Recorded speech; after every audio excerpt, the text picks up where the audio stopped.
নমস্কার বন্ধুরা, important commissions যেটা আমি পার্ট 1 কভার করেছি তার পার্ট 2 ভিডিও নিয়ে আসলাম।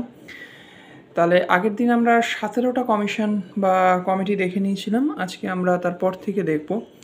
যেমন নাম্বার 18-এ আছে কস্তুরী রঙ্গন কমিটি। কস্তুরী রঙ্গন কমিটি এটি ফর্ম হয়েছিল 2012 সালে। এটির মেন যেটি রিকমেন্ডেশন ছিল সেটি ছিল হচ্ছে regulate certain activities around national park and wildlife sanctuary। তাহলে ন্যাশনাল পার্ক বা ওয়াইল্ড লাইফ স্যাংচুয়ারিতে যে হিউম্যান অ্যাক্টিভিটি বা অন্যান্য যেসব ফরেন অ্যাক্টিভিটি করা হয় যার ফলে ক্লাইমেট বা ইকোলজিক্যালি কিছু ডিস্টারবেন্স ক্রিয়েট হয়, সেই রিলেটেডই কিন্তু এই কস্তুরী রঙ্গন কমিটি কিন্তু 2012-তে ফর্ম করা হয়েছিল এবং এর মেনলি জিনিসটা জড়িয়েছিল কিন্তু ওয়েস্টার্ন ঘাট বা পশ্চিম ঘাট পর্বতমালার ইকোলজি সেন্ট্রিক ছিল এই ব্যাপারটা, বা ইকোসিস্টেম সেন্ট্রিক ছিল। এবার যদি নাম্বার 19-এ আমরা যাই, নাম্বার 19 তারপরে আমরা দেখতে পাচ্ছি কোঠারি কমিশন।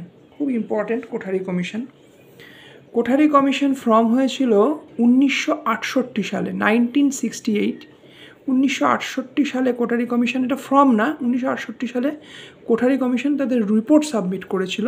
64 নাগাদ কোঠারি কমিশন ফর্ম হয়েছিল। এটি মেনলি এটার যে রিকমেন্ডেশন বা মেজর রিকমেন্ডেশন ছিল সেটি ছিল রিলেটেড টু এডুকেশন সিস্টেম, মানে এটি গঠন হয়েছিল এডুকেশন সিস্টেম ইন ইন্ডিয়া,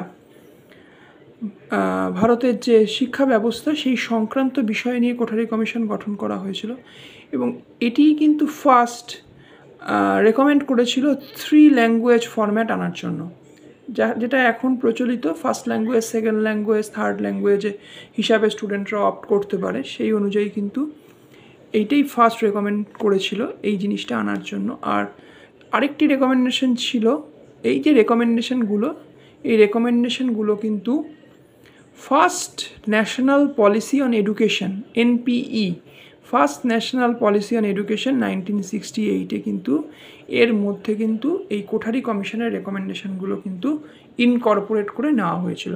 তাহলে মাথায় রাখতে হবে কোঠারি কমিশন কী সংক্রান্ত? শিক্ষা সংক্রান্ত কোঠারি কমিশন। ইন্ডিপেন্ডেন্ট ইন্ডিয়ায় নাম্বার 20-তে আমরা দেখতে পাচ্ছি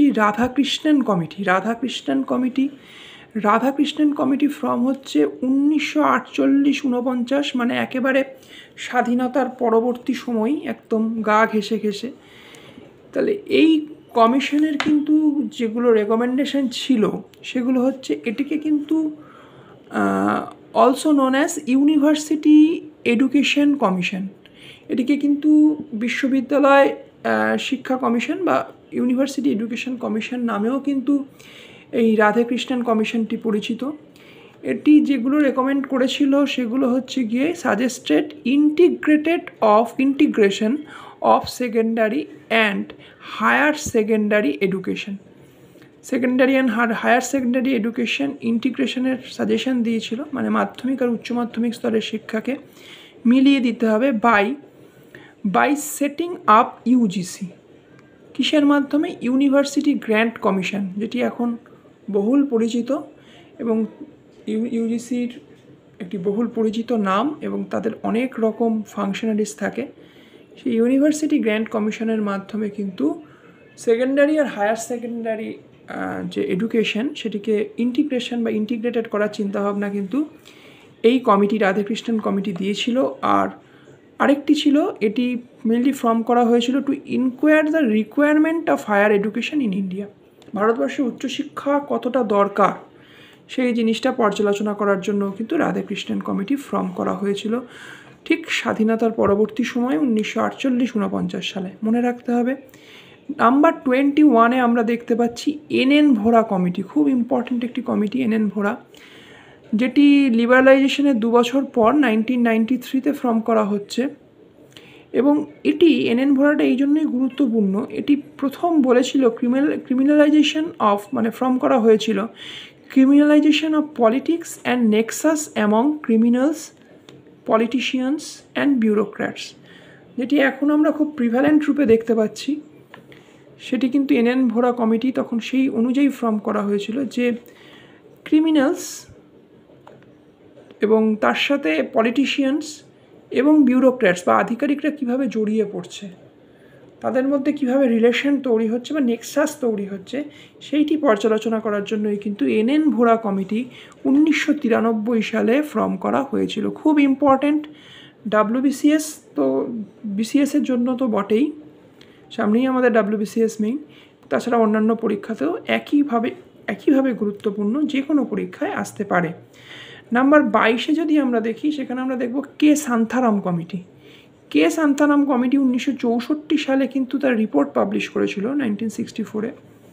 কে শান্তারাম কমিটি যেটার জন্য ফর্ম করা হয়েছিল সেটি এটি পর্যালোচনার জন্য ফর্ম করা হয়েছিল যে the discretionary power enjoyed by civil servants led to harassment, malpractice and corruption. এই কমিটি কিন্তু পয়েন্ট আউট করেছিল যে সিভিল সার্ভেন্টসরা, মানে যারা ইউনিয়ন সিভিল সার্ভেন্টস যারা ছিল বা স্টেট সিভিল সার্ভেন্টস, সেই সব যারা সিভিল সার্ভেন্টস ছিল তারা কিন্তু যেসব ডিসক্রিশনারি পাওয়ার তখন তারা এনজয় করতো, স্বেচ্ছাধীন ক্ষমতা, সেগুলো কিন্তু যেটা বলা হয় পাওয়ার কোরাপ্টস, সেগুলো কিন্তু আস্তে আস্তে তাদের নানান রকম হ্যারাসমেন্ট, প্র্যাকটিস, অনৈতিক কিছু প্র্যাকটিস এবং সর্বোপরি করাপশন মানে দুর্নীতির দিকে ঠেলে দিচ্ছিল। এর কিন্তু অনেকগুলো রেকমেন্ডেশন, মানে 137টার মধ্যে 106টা রেকমেন্ডেশন কিন্তু গভর্নমেন্ট কিন্তু গ্রহণ করেছিল বা অ্যাকসেপ্ট করেছিল, এবং সেই অনুযায়ী কিন্তু পরবর্তী কিন্তু সিভিল সার্ভেন্টস রুল কিন্তু চেঞ্জ হয়েছিল। নাম্বার 23 আমরা যদি দেখি, সেখানে আমরা দেখব শিবরামন কমিটি, যেটি 1979 সালে ফর্ম হচ্ছে। শিবরামন কমিটি অনেক পরীক্ষায় অনেকবার এসছে, খুব গুরুত্বপূর্ণ। Related to formation of NABARD, এটুকু মনে রাখলেই হবে। নাবার্ড ফরমেশনের উপর ভিত্তি করেই বা নাবার্ডের রিলেটেডই কিন্তু শিবরামন কমিটি। এরপর যদি আমরা 24 নম্বরে যাই, আমরা দেখতে পাবো বলবন্ত রায় মেহতা কমিটি। বলবন্ত রায় মেহতা কমিটি 1957 সালে প্রস্তুত করা হচ্ছে, 1957, স্বাধীনতার ঠিক 10 বছরের মাথায়। এরা যেটা রেকমেন্ড করলো, ভয়েসড ফর ডেমোক্রেটিক ডিসেন্ট্রালাইজেশন। এরা কিন্তু গণতান্ত্রিকভাবে ডিসেন্ট্রালাইজেশনের কথা বলল, এবং যেটি ফাইনালি কিসে কনক্লিউড হলো, পঞ্চায়েতি রাজ সিস্টেমে কনক্লিউড হলো। এবং এরাই প্রথম কিন্তু 3 টায়ার পঞ্চায়েত রাজ সিস্টেম, যেটি পরে অ্যাডাপ্টেডও হয়েছিল, তার কথা বলেছিল। এই যে অ্যাকসেপ্টেড বাই এনডিসি, এটি পরে কিন্তু ন্যাশনাল ডেভেলপমেন্ট কাউন্সিল দ্বারা কিন্তু গ্রহণ করা হয়েছিল। এবার যদি আমরা যাই 25 নম্বরে আমরা দেখব ওয়াইবি রেড্ডি কমিটি। ওয়াইবি রেড্ডি কমিটি 2001 সালে ফর্ম করা হয়, মানে তখন কিন্তু এনডিএ না, ইউপি আমল চলছে, 2001। তখন কিন্তু যেটি হয়েছিল, revised method of lending in place of cash credit, এটির কথা বলেছিল যে শুধুমাত্র নগদ অর্থে লোন বা লেন্ডিং না করে অন্য কীভাবে লেন্ডিংয়ে সাহায্য করা যায় সেটা দেখার কথা বলা হয়েছিল ওয়াইবি রেড্ডি কমিটিতে। তাছাড়া অ্যাসেসমেন্ট অফ ইনকাম ট্যাক্স রিবেটটা যে দেওয়া হচ্ছে তার অ্যাসেসমেন্ট করা হয়েছিল। আর review of interest rate in small savings স্কিমে যে ইন্টারেস্ট রেট দেওয়া হচ্ছে সেটাকেও কিন্তু রিভিউ করা হয়েছিল এই ওয়াইবি রেড্ডি কমিটির মারফত 2001। তারপর আমরা যদি চলে যাই কার্ভে কমিটি, ভীষণ গুরুত্বপূর্ণ, যে কোনো পরীক্ষায়, এবার ডাব্লিউবিসিএস মেইন পরীক্ষাও আসতে পারে। কার্ভে কমিটি খুব গুরুত্বপূর্ণ। 1955 সালে এই কমিটিটি ফর্ম করা হয়, এবং এটি মেনলি মানে ফর্ম করা হয়েছিল ভিলেজ এবং স্মল স্কেল ইন্ডাস্ট্রিজ রিলেটেড কিন্তু এই কমিটিটি ফর্ম করা হয়েছিল। আমরা জানি ভারতীয় অর্থনীতিতে ভিলেজ এবং স্মল স্কেল ইন্ডাস্ট্রিজের কতটা গুরুত্ব আছে। নাম্বার 27 বিজয় কেলকার কমিটি। এর আগে আমরা কাকা কেলকার কমিটি নিয়ে আলোচনা করেছি, এটি হচ্ছে বিজয় কেলকার। দুটি কমিটি গুরুত্বপূর্ণ। বিজয় কেলকার কমিটি 2015 সালে ফর্ম করা হয়। যেটি রেশনালাইজেশন অফ সাবসিডি, কীভাবে সাবসিডিটা আরও রেশনালাইজ করা যায়, কমানো যায় কতটা যুক্তিযুক্তভাবে, সেটির কথা বলেছিল, রেকমেন্ড করেছিল। আর study of evaluate the extent of PPP model in India, এবং কিন্তু ইন্ডিয়াতে, ভারতবর্ষে পাবলিক প্রাইভেট পার্টনারশিপ যে মডেল, সেটিকে কতটা এক্সটেনশন করা যায়, তার কতটা গ্রাউন্ড আছে, সেটা নিয়েও কিন্তু স্টাডি এবং ইভ্যালুয়েশন দিয়েছিল। এবং আস্তে আস্তে সাবসিডি কীভাবে কমানো যায় বা রেশনালাইজ করা যায় সেটির কথাও কিন্তু বলেছিল। এই জন্য বিজয় কেলকার কমিটি কিন্তু ভীষণ ইম্পর্ট্যান্ট একটি কমিটি। এবার আমরা যদি চলে যাই তাহলে আমরা দেখতে পাবো 28-এ আমরা দেখতে পাচ্ছি খান কমিটি। 1997 সালে ফর্ম হচ্ছে। Khan committee mainly effectiveness of small scale sectors and role of primary dealers. Small scale sectors বা স্মল স্কেল ইন্ডাস্ট্রিজ, এইগুলো নিয়ে কিন্তু কথা বলেছিল বা এই বিষয়গুলো নিয়ে ফর্ম হয়েছিল। এবং প্রাইমারি ডিলার্সদের অর্থনীতিতে কী রোল থাকে এবং তাদের কিভাবে আরও বেশি পরিমাণে লেন্ড করা যায় বা ক্রেডিট সাহায্য করা যায়, মানে ধার মানে সেই ক্রেডিট দিয়ে সাহায্য করা যায় তাদের প্রমোশনের জন্য, সেটা কিন্তু দেখেছিল খান কমিটি। তারপর যদি আমরা চলে যাই, আমরা দেখব নাম্বার 29-এ আমরা দেখছি জেভিপি কমিটি মানে জওহরলাল নেহেরু, বল্লভভাই প্যাটেল অ্যান্ড পট্টবি সীতারামাইয়া কমিটি।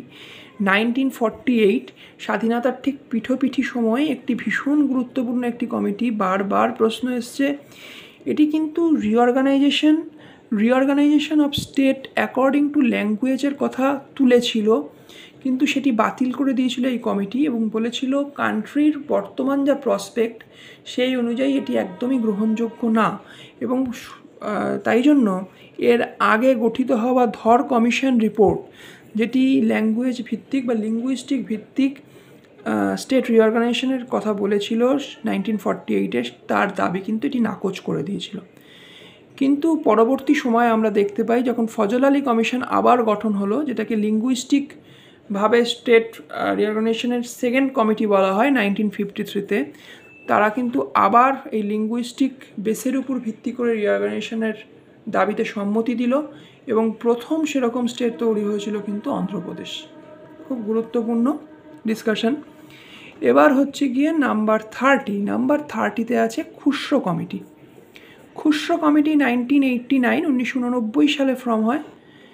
এটি mainly two examine the problems of agricultural and rural credit. ভারতের গ্রামীণ জায়গায় যে ধার মানে ক্রেডিট যে দেওয়া হয়, এটা ধার না, যে লোন দেওয়ার মানে ক্রেডিট রেশনিংয়ের যে সমস্যা এবং চাষবাসের যে সমস্যা, এগ্রিকালচারাল রুরাল ক্রেডিট, সেই নিয়ে কিন্তু এই খুচরো কমিটি ফর্ম হয়েছিল এবং রেকমেন্ডেশন দিয়েছিল। এবং তাছাড়া measure structure and operational deficiency, সেটা মিজার করেছিল। অ্যান্ড নাম্বার 3 হচ্ছে রেকমেন্ড মেজর সিস্টেমেটিক ইমপ্রুভমেন্ট, কীভাবে সিস্টেমেটিক ইমপ্রুভমেন্ট করা যায় সেটাও কিন্তু তারা রেকমেন্ড করেছিল। তাহলে এই ছিল মোস্ট ইম্পর্ট্যান্ট 30টি কমিটি বা কমিশন নিয়ে আলোচনা স্বাধীন ভারতের, যেগুলো বিভিন্ন বিষয় নিয়ে বিভিন্ন সময়ে ফর্ম করা হয়েছে। কিছু ফর্ম করা হয়েছে ইউনিয়ন গভর্নমেন্ট দ্বারা, কিছু ফর্ম করা হয়েছে আরবিআই দ্বারা। তা এখানেই আমাদের পার্ট 2 ভিডিও শেষ হলো, যেটি মিসলেনিয়াস প্লেলিস্টের আন্ডারে থাকবে। দেখা হচ্ছে পরের ভিডিওতে। Thank you.